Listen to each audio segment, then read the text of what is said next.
काय कंचन छेगे हाँ दादाजी। छे न बढ़िया सा। हाँ बढ़िया से। अच्छा तो तोरा जे कहने रहियो से काम तू चाचा के साथ कलही रह। हाँ दलका पूरी भेजली ना। हाँ गेल से। अच्छा आब सुन, आब जे फिर हमें कहे छियो से पढ़ना पढ़ भी ना। देखी तुम्हारा चाचा रुदल सिंह दलकापुरी से 3 सामान लेकर के तुम्हारे कहने पर वापस आ रहा है।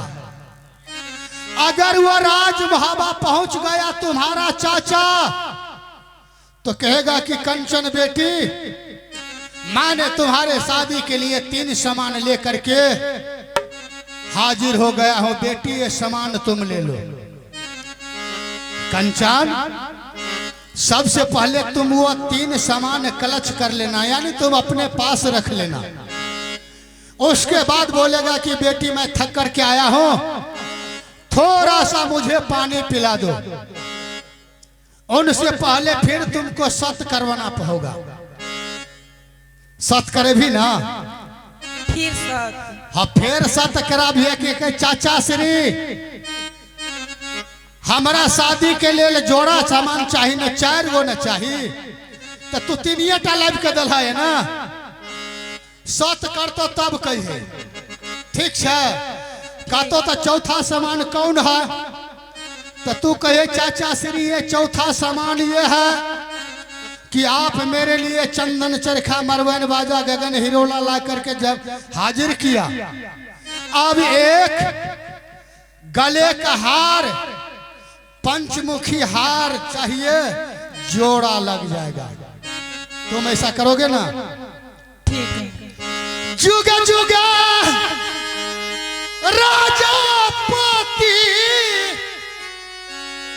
भोगी है मोहबा के या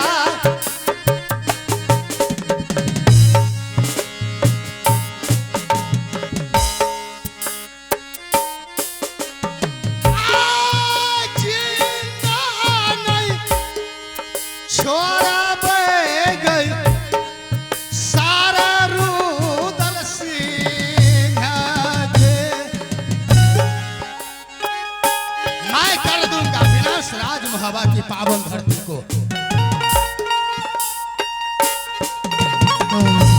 मेरा नाम ही चुगला है, मैं जिस किला में जाता हूं तो साले को घरे में झगड़ा लगा देता हूं।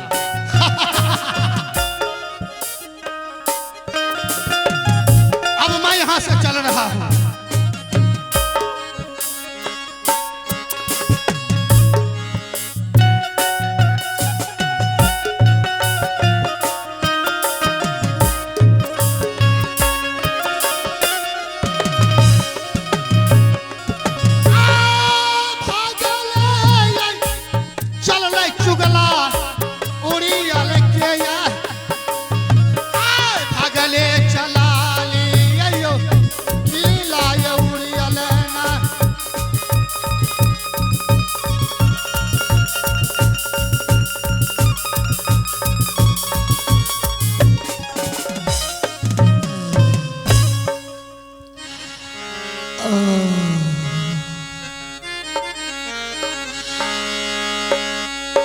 रसबिंदुल बहन मैं दीवार को तोड़ दिया, जान बचा करके लेकर के चलो राज मोहब्बा।